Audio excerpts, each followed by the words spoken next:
B Y Vijayendra ವಿರುದ್ಧ ಶಾಸಕ ಯತ್ನಾಳ್ ವಾಗ್ದಾಳಿಯನ್ನು ನಡೆಸಿದ್ದಾರೆ. ಅಡ್ಡ ಮತದಾನ ಆದರೂ ಕೂಡ ನೈತಿಕ ಜವಾಬ್ದಾರಿಯನ್ನು ತೆಗೆದುಕೊಂಡಿಲ್ಲ. ಕಾಂಗ್ರೆಸ್ ಹಾಗೂ ಬಿಜೆಪಿ ಹೊಂದಾಣಿಕೆಯಾಗಿ ಕ್ರಾಸ್ ವೋಟಿಂಗ್ ಮಾಡಲಾಗಿದೆ. ಬಿಜೆಪಿ ರೆಬೆಲ್ ಶಾಸಕ ಬಸನಗೌಡ ಪಾಟೀಲ್ ಈ ರೀತಿಯಾಗಿ ಬಾಂಬ್ ಸಿಡಿಸಿದ್ದಾರೆ. ಅಡ್ಡ ಮತದಾನ ವಿಚಾರವಾಗಿ ಮಾತನಾಡಿದರು.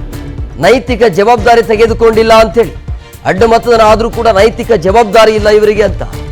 ಕಾಂಗ್ರೆಸ್ ಹಾಗೂ ಬಿಜೆಪಿ ಹೊಂದಾಣಿಕೆಯಾಗಿ ಈ ರೀತಿಯಾಗಿ ಕ್ರಾಸ್ ವೋಟಿಂಗ್ ಮಾಡಲಾಗ್ತಾ ಇದೆ. ಅಂದ್ರೆ ಬಿಜೆಪಿ ನಾಯಕರೇ ಕಾಂಗ್ರೆಸ್ ಕಡೆಗೆ ಸೇರ್ಕೊಂಡ್ರು ಅಂತ ಬಿಜೆಪಿಯ ಶಾಸಕ, ರೆಬೆಲ್ ಶಾಸಕ ಈ ರೀತಿಯಾಗಿ ಯತ್ನಾಳ್ ಅವರು ಆರೋಪವನ್ನ ಮಾಡ್ತಾ ಇರೋದು.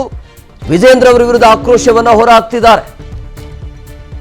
ಇದು ಫಸ್ಟ್ ಟೈಮ್ ಏನಲ್ಲ, ಯಾವಾಗಲೂ ಕೂಡ ಯಡಿಯೂರಪ್ಪ ಅವರ ಫ್ಯಾಮಿಲಿಯನ್ನು ಟಾರ್ಗೆಟ್ ಮಾಡ್ಕೊಂಡು ಇಲ್ಲಿಯ ತನಕ ಬೈಕೊಂಡು ಬಂದಿದ್ದಾರೆ. ಬಟ್ ಈಗ ಈ ರೀತಿ ಆಯಾಮ ಕೊಡ್ತಾ ಇರೋದು ಕ್ರಾಸ್ ವೋಟಿಂಗ್ ವಿಚಾರವಾಗಿ.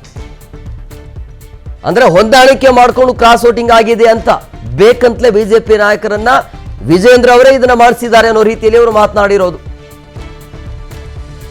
ಸೊ ಹೊಂದಾಣಿಕೆ ಆಗಿರೋದ್ರಿಂದ ಈ ಕ್ರಾಸ್ ವೋಟಿಂಗ್ ಆಗಿದೆ ಅಂತ ಹೇಳಿ ವಿಜಯೇಂದ್ರ ವಿರುದ್ಧ ಯತ್ನಾಳ್ ಅವರು ಈ ರೀತಿಯಾಗಿ ಆಕ್ರೋಶವನ್ನ ಹೊರಹಾಕಿದ್ದಾರೆ.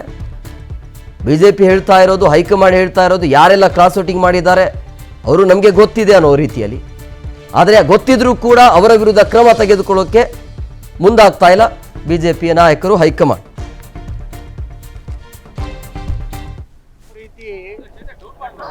ಒಂದು ಅಡ್ಡ ಮತದಾನ ಆಯ್ತು, ಅದಾದ ಮೇಲೂ ಸಹ ಅದರ ಒಂದು ನೈತಿಕ ಜವಾಬ್ದಾರಿ ರಾಜ್ಯಾಧ್ಯಕ್ಷ ತಗೋತಾ ಇಲ್ಲ, ಮತ್ತೆ ಯಾರು ತಗೋತಾ ಇಲ್ಲ.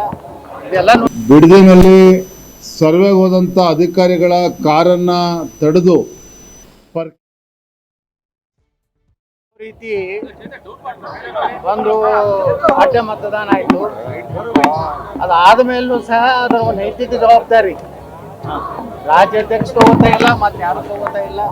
ಇದೆಲ್ಲ ನೋಡ್ಬಿಟ್ರೆ ಎಲ್ಲ ಇಬ್ರು ಹೊಂದಾಣಿಕೆಯಾಗಿ ಕಾಂಗ್ರೆಸ್ ಮತ್ತು ಬಿಜೆಪಿ ಹೊಂದಾಣಿಕೆಯಾಗಿನ ಅಡ್ಡ ಮತದಾನ ಮಾಡಿಸಿರುತ್ತೆ. ಎಲ್ಲರಿಗೂ ಗೊತ್ತಿರುವಂತ ಸಂಗತಿ.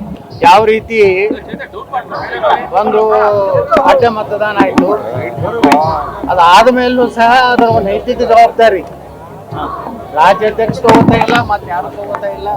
ಇದೆಲ್ಲ ನೋಡ್ಬಿಟ್ರೆ ಎಲ್ಲ ಇಬ್ರು ಹೊಂದಾಣಿಕೆಯಾಗಿ ಕಾಂಗ್ರೆಸ್ ಮತ್ತು ಬಿಜೆಪಿ ಹೊಂದಾಣಿಕೆಯಾಗಿನ ಅಡ್ಡ